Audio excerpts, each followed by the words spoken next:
Good evening and welcome.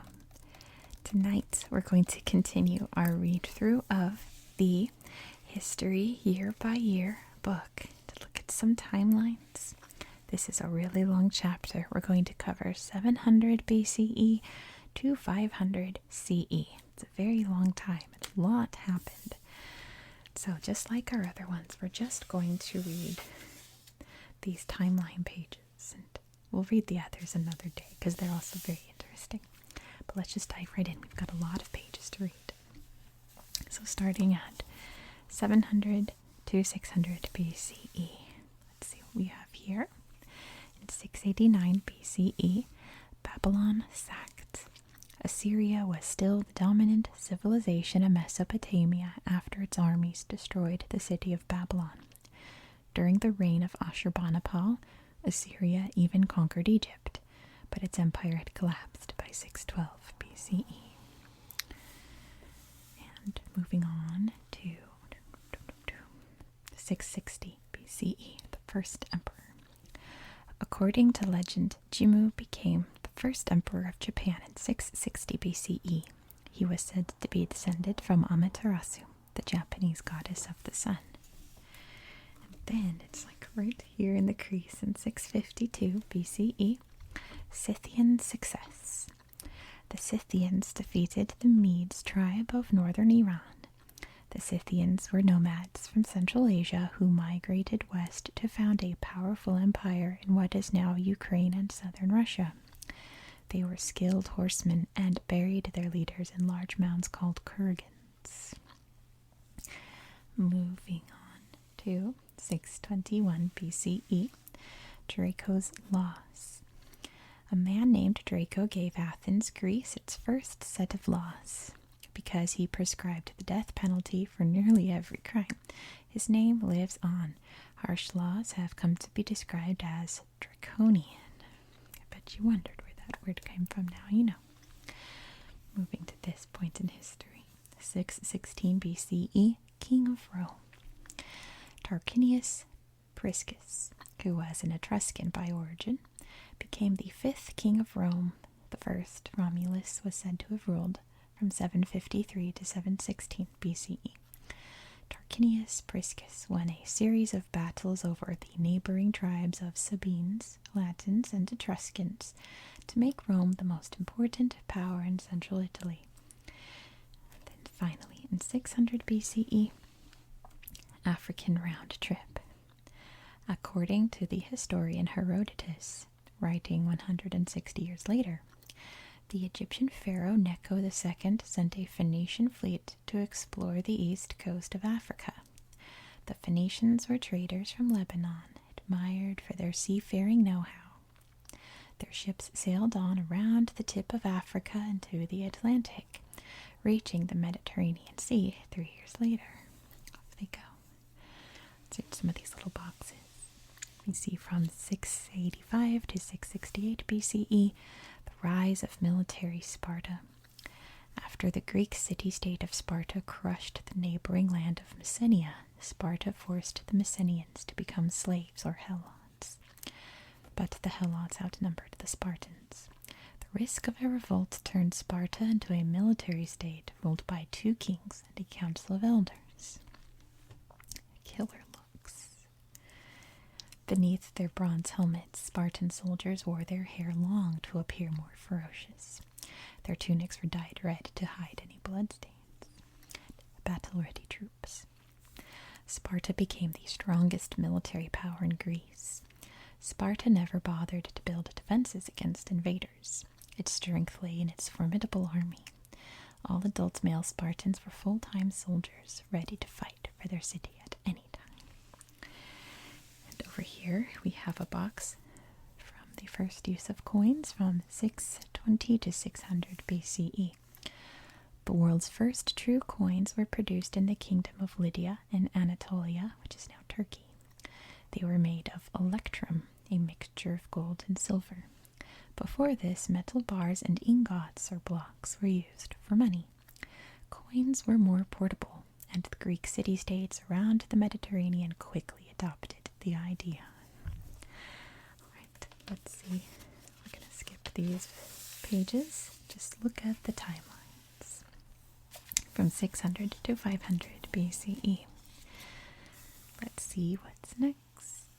In 590 BCE, the African pharaohs, the kings of Nubia, a kingdom on the Nile in what is now Sudan, made their residence at Meroe. The Nubian rulers modeled themselves on the pharaohs. They wrote in a type of hieroglyphs and buried their dead in pyramid tombs. Then in 587 BCE, we have Nebuchadnezzar. When the Jews rebelled against Babylonian rule, Nebuchadnezzar II ordered the destruction of their temple in Jerusalem. The city was burned, and thousands of Jews were sent to Babylon. Then, not long after, in 585 BCE, there's a solar eclipse.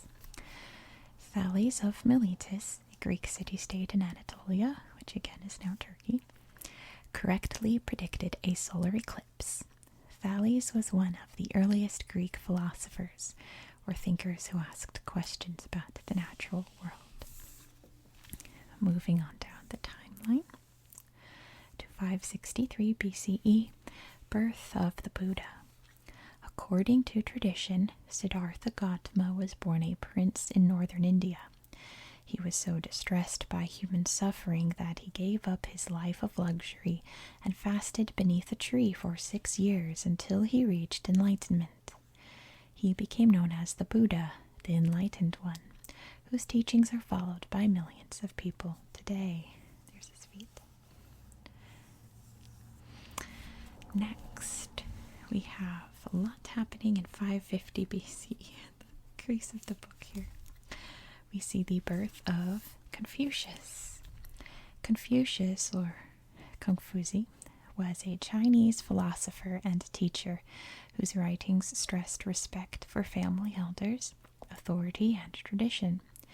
Confucianism, the way of life based on his teachings, would have great influence on Chinese ideas and politics. Also in 550 BCE, we have the rise of the Celts. In Central Europe, the Celts began spreading out from their original heartland in the Northern Alps, in Austria and Switzerland. They controlled long-distance trade in salt and iron, and their rich burials included luxury goods of Greek and Etruscan origin, traded through the city of Massilia, which is now Marseille, France. Let's see what happens next. We have 535 BCE, battle at sea. Phoenicians founded the city of Carthage, which is now modern Tunis, in 814 BCE. Growing rivalry with the Greek city of Massilia led to a sea battle at Alalia off Corsica. The Greeks lost, leaving Carthage in control of the western Mediterranean. And next, right here, 509 BCE, the Roman Republic. Rome was still a tiny city-state when its citizens decided to throw out their kings and govern themselves. They set up a republic headed by 2 consuls, elected magistrates who ruled with the help of the Senate. And in 507 BCE, people power. The city-state of Athens chose a new form of government, democracy, meaning rule of the people. All male citizens were able to vote on major decisions affecting the city. Women, foreigners, and slaves were excluded. Let's read this big box up here about the Persian Empire, which I just tore my atlas behind here. From 559 to 486 BCE. In a little over 30 years, King Cyrus the Great of Persia, who ruled from 559 to 530 BCE, a small unimportant kingdom in what is now southern Iran, conquered the largest empire the world had yet seen. It was known as the Achaemenid Empire from the name of its ruling dynasty. Under King Darius I, the empire set its sights on the lands of Greece. Here you can see Persepolis. Darius I built Persepolis as his ceremonial capital. Its magnificent pillared halls reflected the might and splendor of the empire. And the Persian lands. A whole map here of the empire at its height. I assume from its height. Cyrus the Great's conquests stretched from Anatolia, again it's Turkey in the west, to Afghanistan in the east. His son Cambyses added Egypt, and Darius I added Thrace. All the way up here. Thrace, Egypt, there's Persia, Babylon, Susa, Persepolis, and Sardis. Immortal Persians. These soldiers, who once decorated the walls of Darius's palace, represent the Immortals, elite troops who formed the king's personal bodyguard. In real life, the king had 10,000 immortals. If one was killed, a new recruit immediately replaced him. Skip that page and check out 500 to 400 BCE. So starting right here at 500 BCE, we have the rise of the Zapotecs. The Zapotec people of southern Mexico built a ceremonial center at Monte Alban in the Oaxaca Valley. The site stayed in use for 1,000 years. This clay burial urn was crafted in the shape of a Zapotec god. 494 BCE. Trouble in Rome. The plebes, or ordinary people of Rome, went on strike until the patricians, or the nobles, agreed to let them elect 2 of their own officials. These 2 elected magistrates were called tribunes. 480 BCE, Xerxes at the Hellespont. The Persian king Xerxes assembled a huge army to invade Greece. At the Hellespont, the stretch of water that separates Asia from Europe, Xerxes ordered a bridge to be built by lashing lines of boats together so that his army could cross. In 475 BCE, Warring China. China, which was much smaller than it is today, entered the Warring States period. The Zhou kingdom broke up into 7 states, whose princes competed with each other for dominance. It was a time of great technological advances, both in warfare and agriculture. Let's see. Goodness. Not a lot on that page, huh? 431 BCE. The Greeks at war.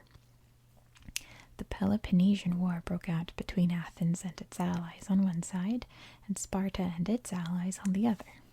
Athens was successful at first, but its army and fleet were destroyed in a misguided attack on Syracuse in Sicily. 415 to 413 BCE. It surrendered to Sparta in 404 BCE. And then in 400 BCE, Celts on the move. Groups of Celts began to migrate into the Po Valley in northern Italy, where they attacked the Etruscan cities and into southeast Europe. Let's read about the golden age of Athenian theater from 484 to 405 BCE. Drama originated in Athens, with plays put on each year at a festival to honor the god Dionysus. From there, it spread across the Greek world. The works of 3 Athenian dramatists, Aeschylus, Sophocles, and Euripides, are still performed today. Funny face.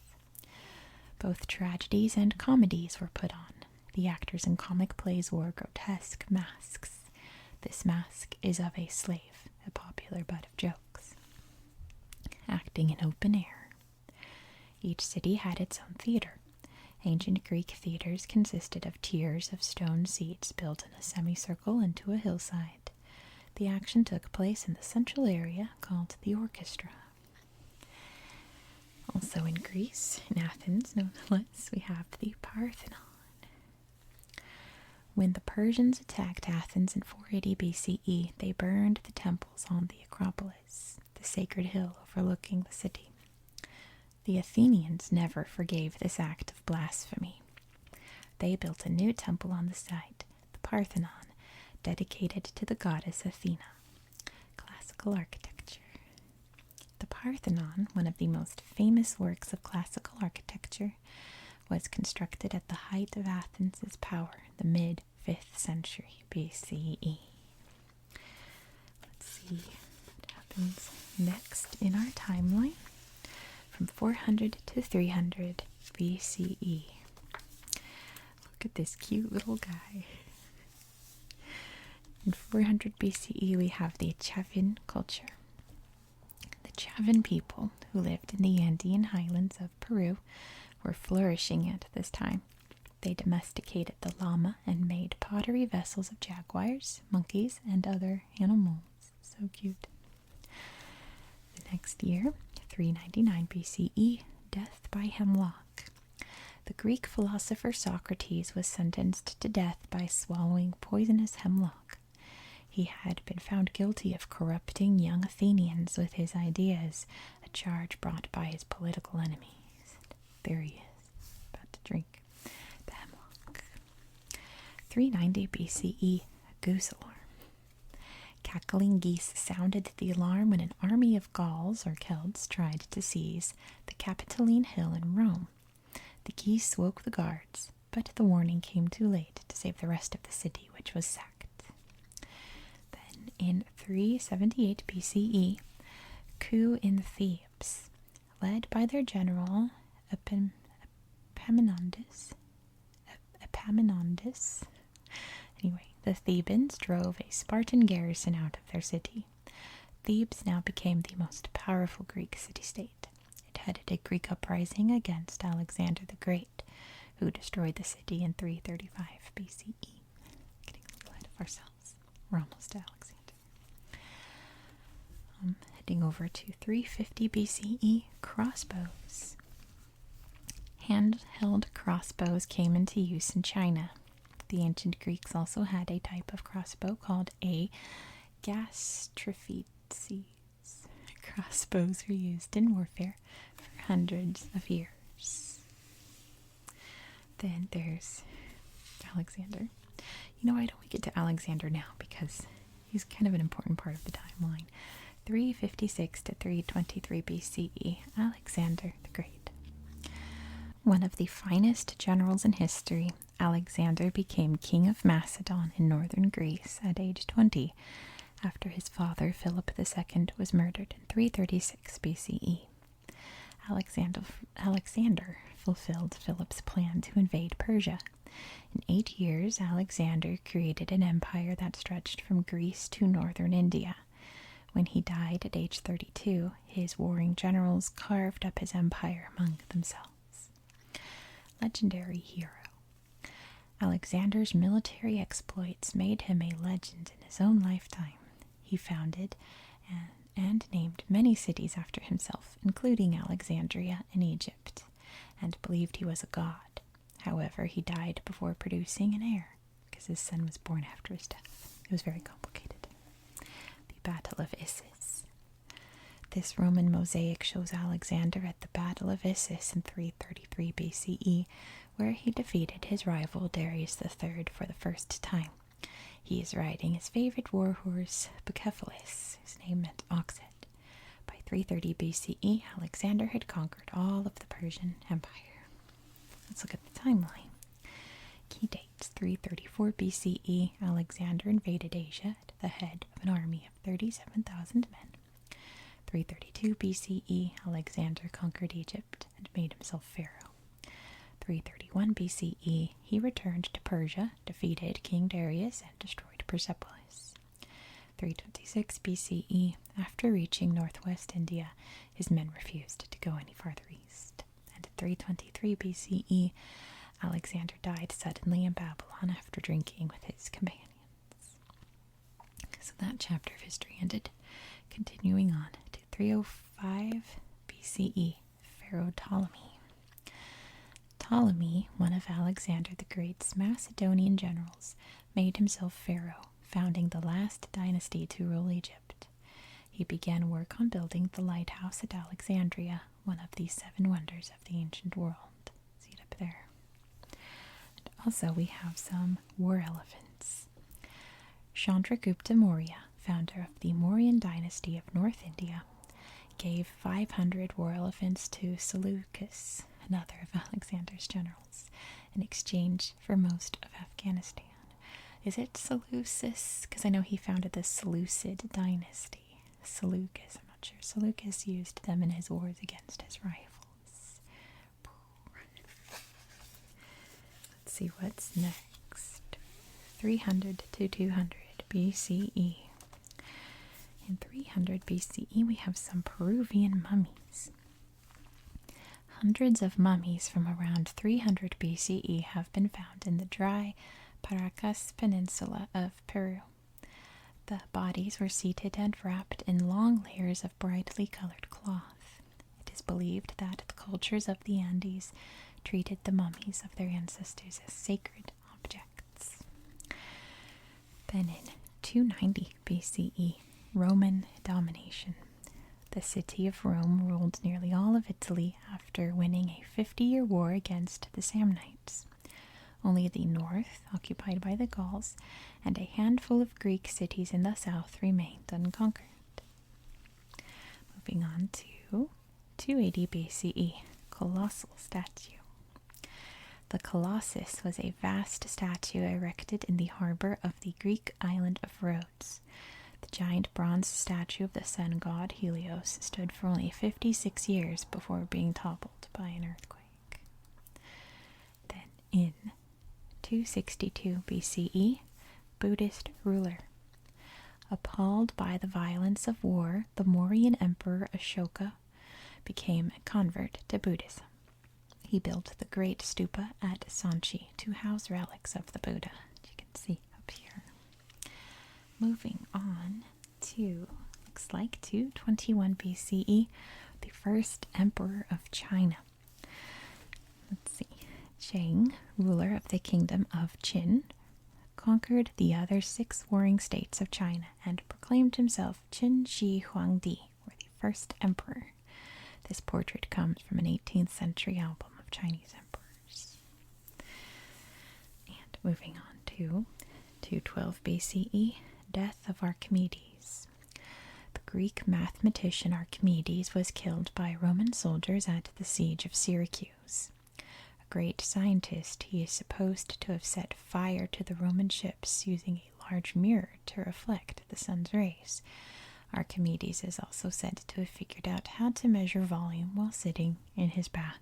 He says, Eureka. Let's read about the 3 Punic Wars. 264 to 146 BCE.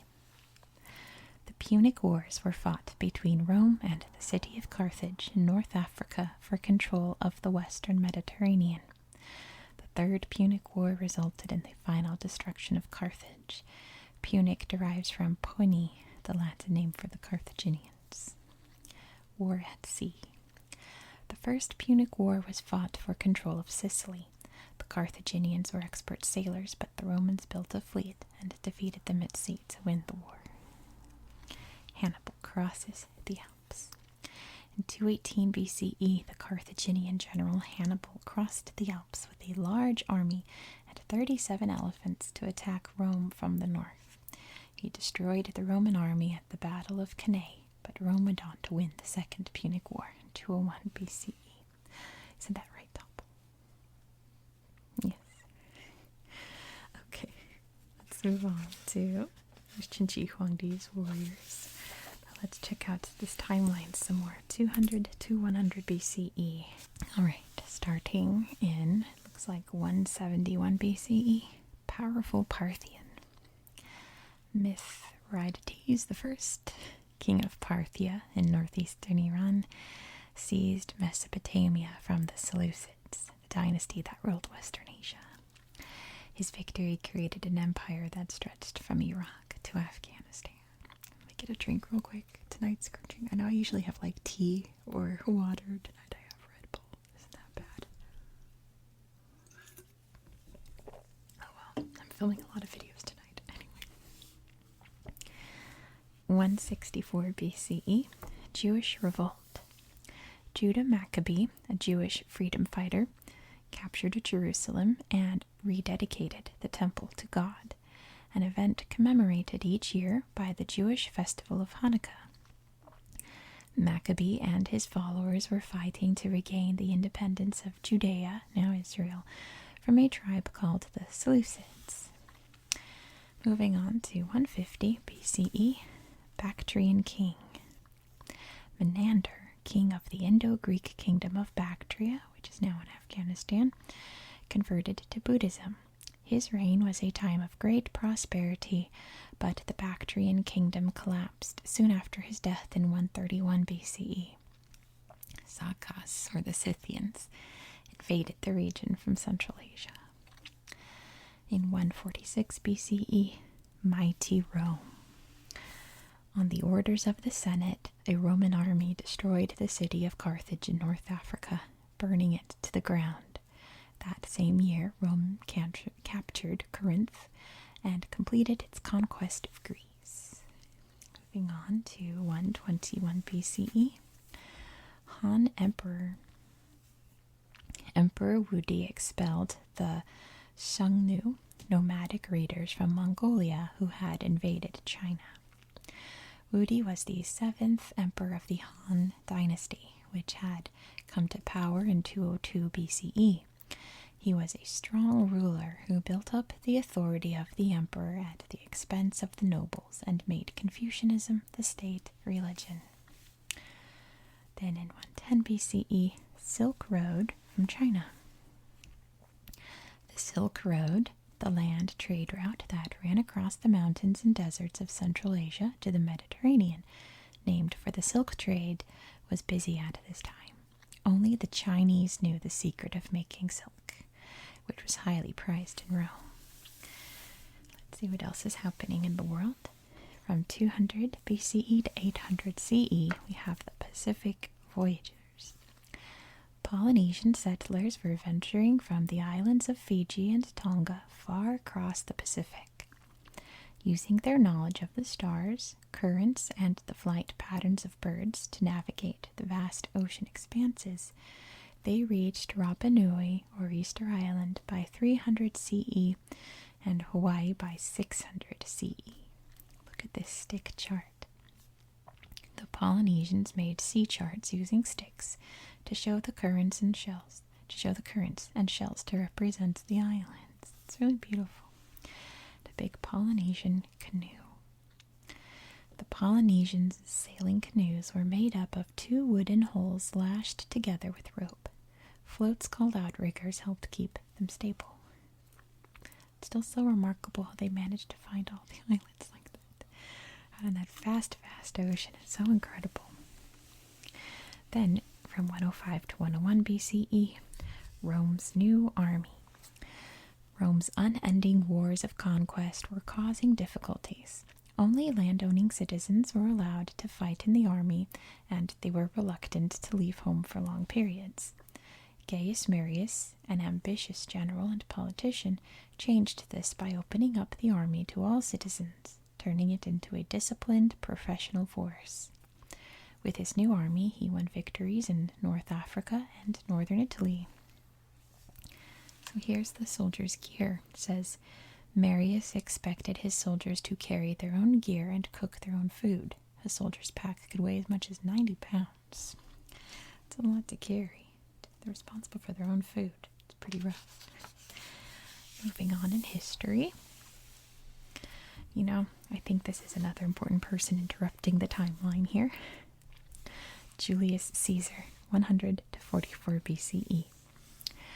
Born into a noble family, Julius Caesar was an ambitious politician who rose to power in the midst of civil war. After conquering Gaul, he returned to Rome, defeated his main rival, Pompey the Great, and had himself named dictator, an office giving him extraordinary powers. Caesar in charge. As dictator, Caesar carried out many reforms. The Julian calendar is named after him. But in 44 BCE, he was declared dictator for life, leading his enemies to fear that he planned to make himself the king of Rome. So what did they do? The assassination of Caesar. A group of around 60 senators conspired against Caesar. On March 15th, which is a feast day known as the Ides of March, he was publicly stabbed to death in the Senate. So, key dates. 61, this is all BCE. 61, Caesar became governor of Spain. 59, he was elected consul. 58, he set out on a 6-year campaign to conquer Gaul. 55, he invaded Britain, but it was not a success. In 49, he returned to Italy to fight Pompey, and in 44, he was assassinated after declaring himself dictator for life. Meanwhile, in 100 BCE, hill forts. Around this time, the Celts or Gauls of northwest Europe and southern Britain were building large hilltop settlements surrounded by lines of ditches and stockades. These forts served as tribal capitals, and some held several thousand inhabitants. The Romans called them oppida, or towns. Let's see, this one is in the crease, or just before the crease. 73 BCE, slaves revolt. Spartacus, an escaped gladiator, started a revolt of slaves near Naples in southern Italy. More than 70,000 slaves flocked to join him. The rebels roamed Italy for 2 years before being crushed by a Roman army led by Crassus. Some 6,000 rebels were nailed on crosses as a warning to others. Then in 52 BCE, last of the Gauls.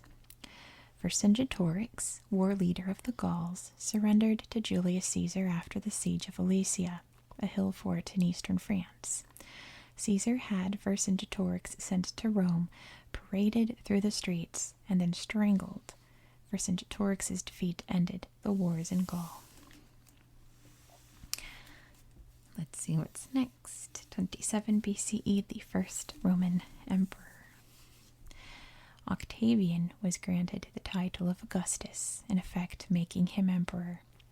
Octavian, Caesar's adopted nephew, had taken control of the Roman world after winning the war against Caesar's assassins and defeating his former ally, Mark Antony. And then, 4 BCE, the birth of Jesus Christ. Nobody knows for certain, but many historians believe that Jesus Christ was born in this year. The Star of Bethlehem, described in the Gospel of Matthew, may have been a comet visible in the night sky. Let's read about Cleopatra from 69 to 30 BCE. Cleopatra was the last of the Macedonian dynasty that ruled Egypt for 300 years. At first, she shared power with her brother, Ptolemy XIII, but later she overthrew him. After Cleopatra's death, Egypt became a Roman province. It doesn't say she shared power with him because she was married to him, but anyway. Egyptian beauty. Cleopatra had affairs with Caesar, who supported her against her brother, and with Mark Antony, a Roman general. Antony and Cleopatra's political enemies feared the couple would found a powerful new dynasty, death by poison. When she learned of Mark Antony's death, Cleopatra killed herself with a bite from a snake. And let's skip to continue on with history. We're in the year 1 to the year 100 CE. So starting off in the year 23, China in turmoil. A rebel army overthrew the Emperor Wang Mang, who had seized the throne for himself in the year 9 CE. China was plunged into chaos until a Han prince, Lu Shu, took control. Ruling as Emperor Guangwudi, he managed to reunite China by 36 CE and founded the Eastern Han Dynasty. I'm sure I just butchered all that, but oh well. The year 43, into Britain. Emperor Claudius sent an army of 40,000 to invade Britain. The conquest of Britannia, which is the Roman name for Britain, took 40 years to complete, and most of Scotland was never subdued. Moving on to the year 66, Jewish revolt. A Jewish revolt broke out in the Roman province of Judea. Vespasian became emperor in the year 69 CE, and his son Titus crushed the rebellion, destroying the temple in Jerusalem. Jewish resistance fighters retreated to the hilltop fort of Masada, which fell to the Romans in 73 CE. There it is up there. Moving on to 79. Vesuvius erupts. The sudden eruption of the volcano Vesuvius buried the Roman towns of Pompeii and Herculaneum in Italy under thick layers of ash and mud. Thousands were killed by burning clouds of gas. And then in the year 100, pyramid building. Work began on the enormous Pyramid of the Sun in the city of Teotihuacan, Mexico. When it was finished, about 100 years later, it stood 207 feet high. Let's read about some important figures during this time. Emperor Augustus, 63 BCE to 14 CE. Augustus, the name Octavian took in 27 BCE, meant revered one. Augustus's great achievement was to end the civil wars and bring peace and stability to the empire. He rebuilt Rome and reorganized the government and the army. When he died at age 75, he was succeeded by his stepson Tiberius. And moving on to Christianity, and yes, roosters crowing in the background, from circa 33 to 300. In 33 CE, Jesus Christ, a charismatic Jewish religious leader, was put to death in Jerusalem. His followers believed that he was the Son of God. They founded a new religion, Christianity, which spread to many parts of the Roman Empire. Christians were persecuted because they refused to make sacrifices to the Roman gods. I think sacrifices to the Roman gods, but anyway. Jesus Christ. 4 of Christ's early followers, Matthew, Mark, Luke, and John, recorded his life and teachings. Their accounts were written down in 4 books, the Gospels, several decades after his death. And Paul's journey. Like Jesus himself, the first Christians were Jewish. St. Paul, a Jew and a Roman citizen, became a Christian after seeing a great light while traveling to Damascus. Paul spread the new religion to non-Jews or Gentiles, journeying around the eastern Mediterranean and writing letters, the epistles, I believe, to groups of Christians. He was probably executed in Rome around 67 CE. Let's see. Moving on to the year 100 to 200. So in 122 we have Hadrian's Wall. The first emperor to visit every part of the Roman Empire, Hadrian ordered the building of a stone wall to defend Britain's northern frontier from the Celtic tribes of Scotland. It took 2 years to construct the 76-mile wall. Much of it is still standing today. And in 130, the wealthy Kushans. Under King Kanishka, the Kushan Empire extended from Afghanistan into northern India. The Kushans prospered from their control of the Silk Road, the ancient trade route between China and the Mediterranean. Moving on way over here to 184, the Yellow Turban Revolt.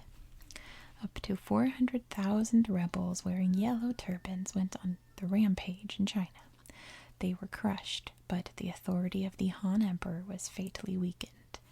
Cao Cao, a warlord, took over as the real power behind the throne. Then in, there we go, 192, Champion Charms. The kingdom of Champa arose in Vietnam. The Chams were seafaring people who traded with India and adopted Hinduism. They came to rule much of present-day Vietnam and spent much of their time fighting the Chinese. Then in 200, Mayan city. The city of Tikal, deep in the tropical rainforests of Guatemala, grew powerful around this time. It would become one of the largest cities of the ancient Mayan civilization, the population of up to 100,000 at its peak. Let's read about the invention of paper in the year 105. Kai Lun, a Chinese court official, is credited with inventing paper in 105.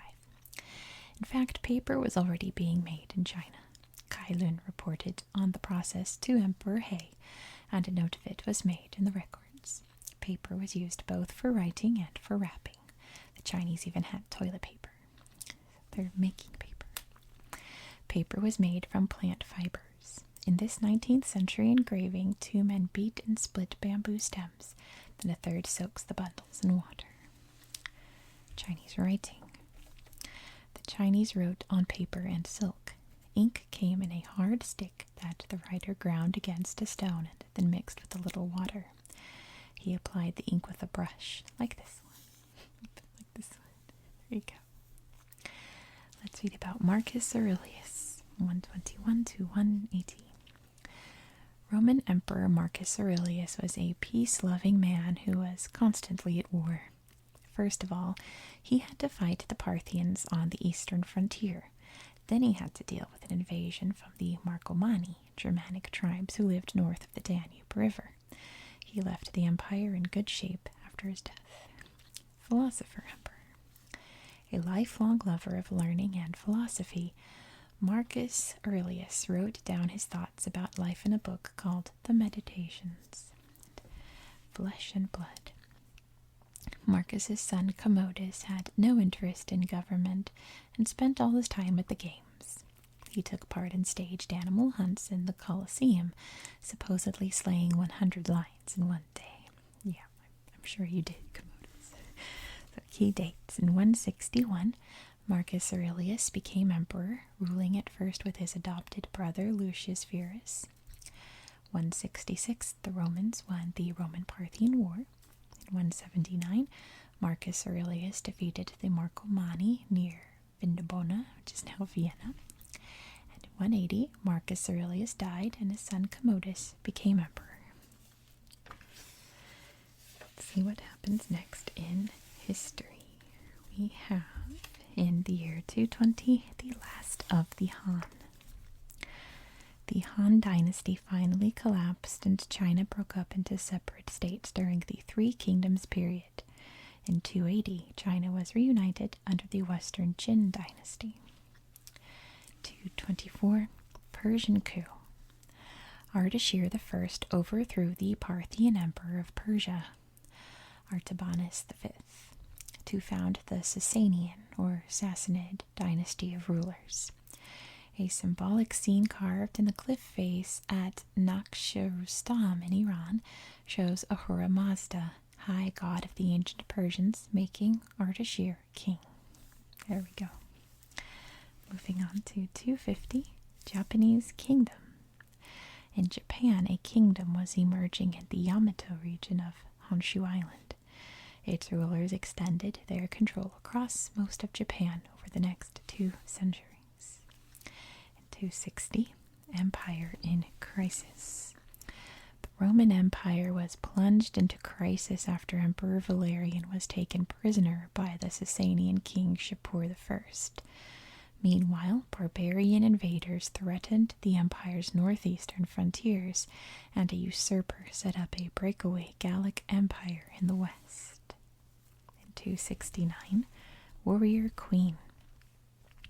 Zenobia, Queen of Palmyra, a wealthy city in Syria, took advantage of the Roman Empire's weakness. She carved out an independent kingdom for herself in Syria and Egypt. Defeated by Emperor Aurelian in 272, she was taken as a captive to Rome, where she died. In 285, Empire in 2 halves. Diocletian, a wise and efficient emperor, decided the empire was too large for one man. He appointed Maximian to rule the west, while he ruled the east. In 293, each emperor took a junior colleague, making a rule of 4, or the Tetrarchy. See right there. Let's read about Teotihuacan from the year 100 to 600. Teotihuacan in central Mexico is the largest city of ancient America.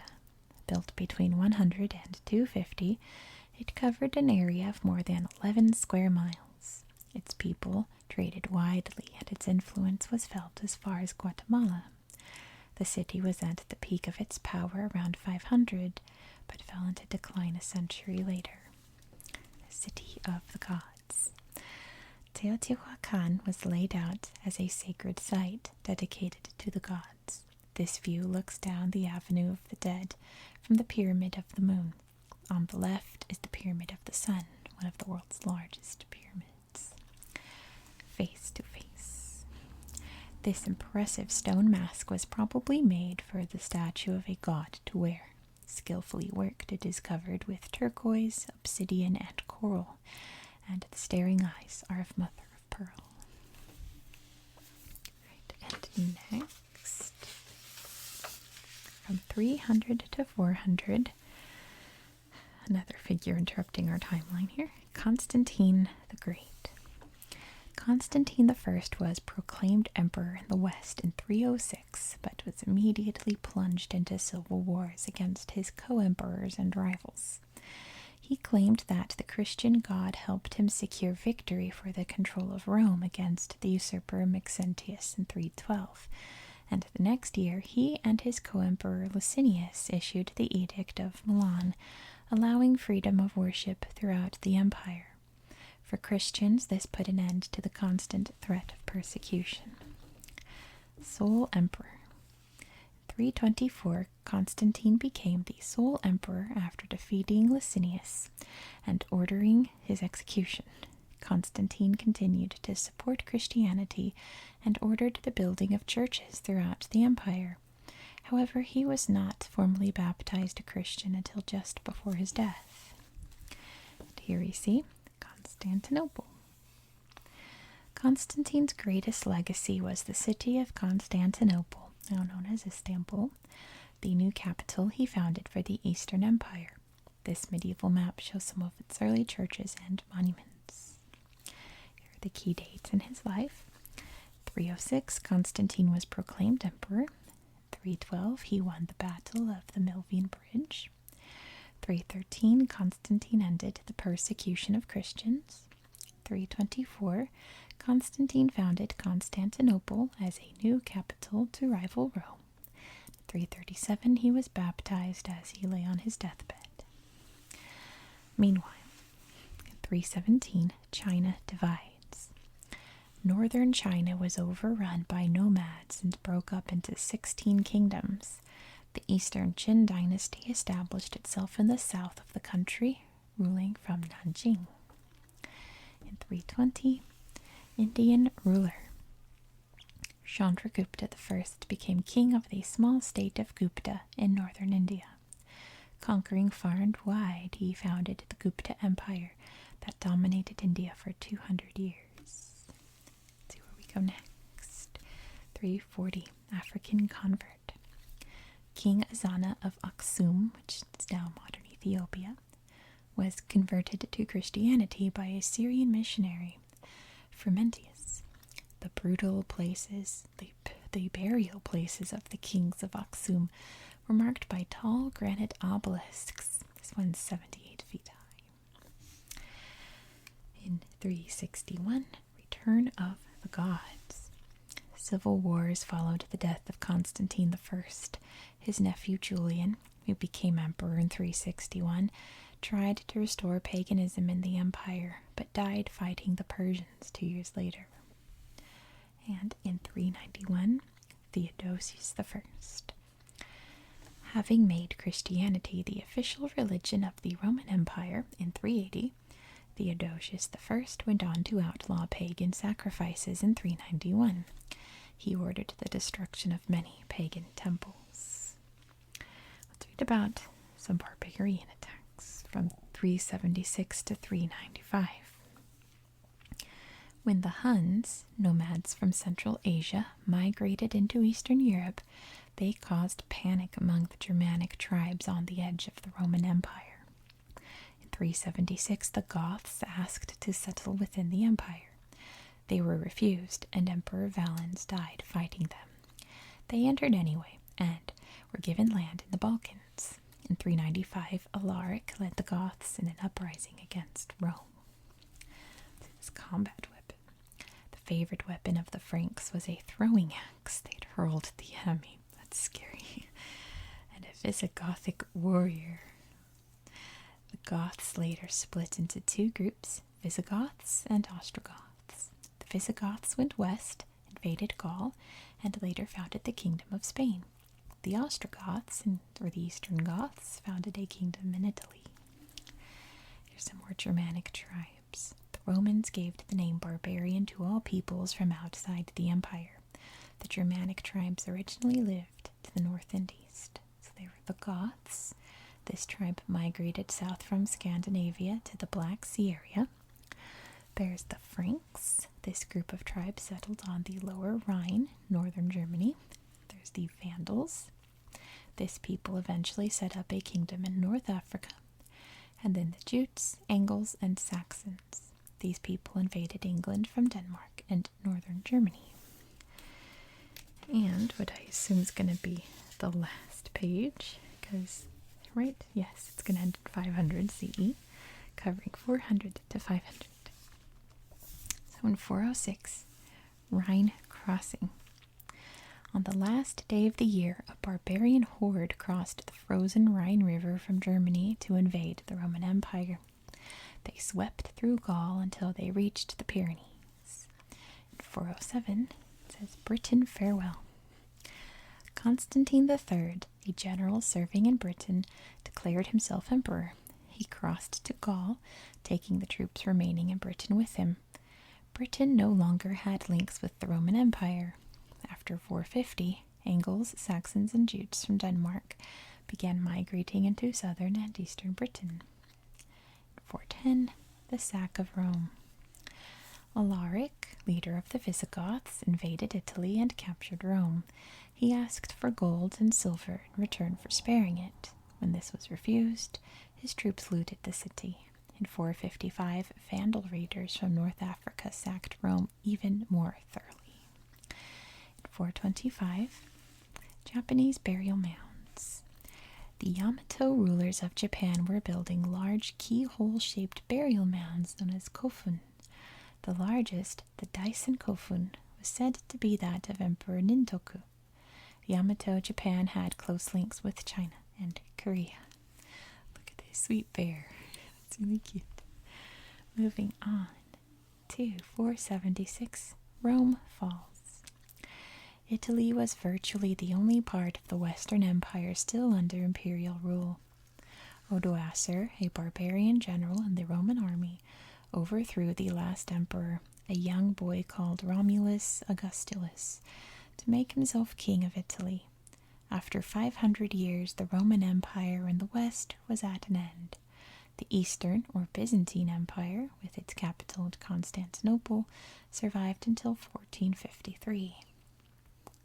Then in 493, the Ostrogoths take over. Theodoric, ruler of the Ostrogoths, invaded Italy and replaced Odoacer as king after a 3-year campaign. He made his capital at Ravenna on Italy's Adriatic coast and adopted Roman customs. And in 500, town in Africa. Janae on the Niger River in present-day Mali was the first town to emerge south of the Sahara in West Africa. The inhabitants were farmers who built mud brick houses and knew how to make iron. So before we close out, let's read about Attila the Hun, lived from 410 to 453. Attila was the leader of the Huns, nomadic warriors from Central Asia who had settled in what is now Hungary. Attila united the Huns and led them on a series of raids, plundering everything in their path and striking fear into the hearts of the Romans. Troublemaker. Attila was nicknamed the Scourge of God, meaning that he wanted to make trouble.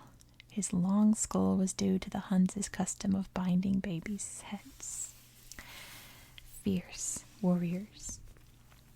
The Huns attacked the Eastern Empire year after year, draining it of the men and resources needed to defend itself.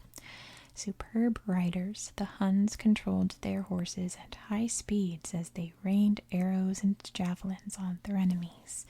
In 451, Attila invaded Gaul, but left after being defeated by an army of Romans and Goths at the Battle of Chalons in central France. Let's see the key dates in his life. In 433, Attila became the ruler of the Huns. In 441, he began raiding the Eastern Empire. In 451, Attila was defeated at the Battle of Chalons. And in 453, he died of a nosebleed on his wedding night. That's an interesting story. And finally, let's read about the amazing Nazca Lines, 400 to 650. The people who lived in the Nazca Desert of southern Peru made huge pictures of birds, animals, and geometric shapes on the ground. They created the outlines by removing the reddish pebbles from the surface to uncover the whitish soil underneath. The designs can only be viewed from the nearby foothills, and no one knows why they were made. There's a big desert spider. The dry, windless conditions have preserved the mysterious lines in the desert. This photograph of a giant 150-foot-long spider was taken from a plane. Very interesting. So anyway, that's where we're going to leave it for the night. Thank you so much for watching. I hope you found this video relaxing and educational. Go back, we're going to read about the Middle Ages. I hope you have a very good